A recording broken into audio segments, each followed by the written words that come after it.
Blindsided by investigation could be prosecuted next. Giuliani found it all by the conservative Jew 4rwn.official.com.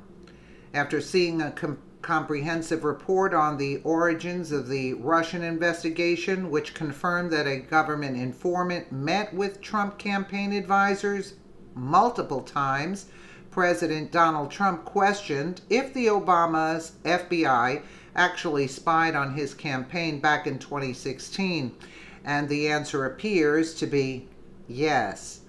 In an interview for Fox and Friends, the head of the president's legal team, Rudy Giuliani, stated that if this is indeed true and Trump's campaign was indeed spied on by the FBI, then former FBI Director James Comey should be prosecuted to the fullest extent of the law.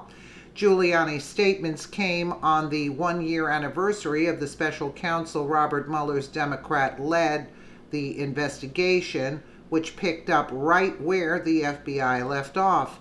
The New York Times, who was out to give an accounting Thursday of the original investigation, confirmed in the middle of their report that at least one government informant met several times with Mr. Carter Page and George Papadopoulos, both of which were former Trump campaign advisors. The New York Times report went on to detail how the probe, which was originally called Crossfire Hurricane, got started. It goes on to confirm that it all began during the final days of the FBI's investigation into Hillary Clinton's private email server fiasco. Donald Trump's tweet here, wow, word seems to be coming out that the Obama FBI spied on the Trump campaign with an embedded informant.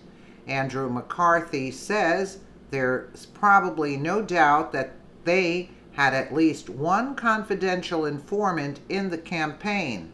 If so, this is bigger than Watergate. Despite the disgusting, illegal, and unwarranted witch hunt, we have had the most successful first 17-month administration in U.S. history, by far. So, to the fake news media and haters, but that's the way it is.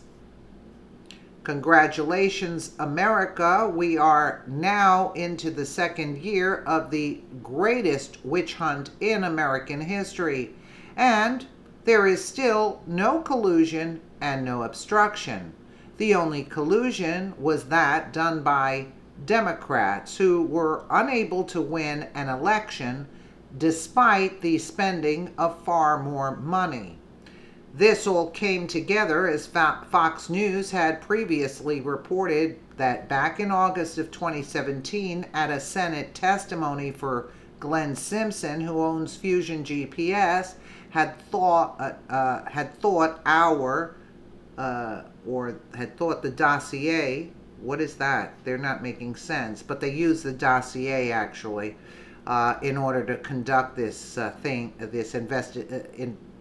FISA abuse into the Trump campaign, which they claimed they didn't use it, and then they turned around and said we used part of it. So at the time, Simpson testified that former British spy and dossier author Christopher Steele had confirmed to him that the FBI had intelligence from an internal Trump campaign source, but it's not clear if the person Simpson referred to was the same person, which has been confirmed by the New York Times. Here is more information on Operation Crossfire Hurricane from the New York Times. Within hours of opening an investigation into the Trump campaign's ties to Russia in the summer of 2016, the FBI dispatched a pair of agents to London on a mission so secretive that all but a handful of officials were kept in the dark. Their assignment, which has not been previously reported, was to meet the Australian ambassador, who had evidence that one of Donald J. Trump's advisors knew in advance about Russian election meddling. After tense deliberations between Washington and Canberra, top Australian officials broke with diplomatic protocol and allowed the ambassador, Alexander Downer, to sit for an FBI interview to describe his meeting with the campaign advisor, George Papadopoulos. The agents summarized their highly unusual interview and sent word to Washington on August 2, 2016, 2 days after the investigation was opened. Their report helped provide the foundation for the case that a year ago Thursday became the special counsel investigation. But at the time, a small group of FBI officials knew it by its code name, Crossfire Hurricane.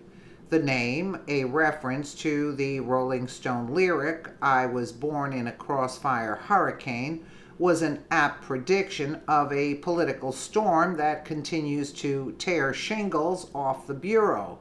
Days after they closed their investigation into Hillary Clinton's use of a private email server, agents began scrutinizing the campaign of her Republican rival.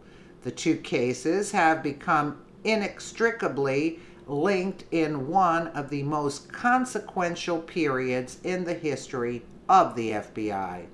This month, the Justice Department Inspector General is expected to release the findings of its lengthy review of the FBI's conduct in the Clinton case. The results are certain to renew debate over decisions by the FBI's director at the time, James B. Comey, to publicly chastise Mrs. Clinton in a new conference and then announce the reopening of the investigations days before Election Day. Mrs. Clinton has said those actions buried her presidential hopes. I got news for her. It was dead before that. Those decisions stand in contrast to the FBI's handling of Crossfire Hurricane. Not only did agents in that case fall back to their typical policy of silence, but interviews with a dozen current and former government officials and a review of documents show that the FBI was even more circumspect in that case than has been previously known. Many of the officials spoke on condition of anonymity because they were not authorized to discuss the investigation publicly. Agents considered then rejected interviewing key Trump associates, which might have sped up the investigation but risked revealing the existence of the case. Top officials quickly became convinced that they would not solve the case before Election Day, which made them only more hesitant to act. When agents did take bold investigative steps like interviewing the ambassador, they were shrouded in secrecy. Fearful of leaks, they kept details from political appointees across the street at the Justice Department. Peter Strzok, a senior FBI agent, explained in a text that Justice Department officials would find it too tasty, quote, to resist sharing. "I'm not worried about our side," he wrote. Only about 5 Justice Department officials knew the full scope of the case, officials said, not the dozen or more who might normally be briefed on a major national security case. So they were keeping it hush-hush. Well, I'll tell you this, you couldn't even make this story up. You couldn't even make this story up. It is unbelievable the lengths they took to set up this whole charade, I should say. Let me know what you guys think in the comments below. And again, thank you so much for watching.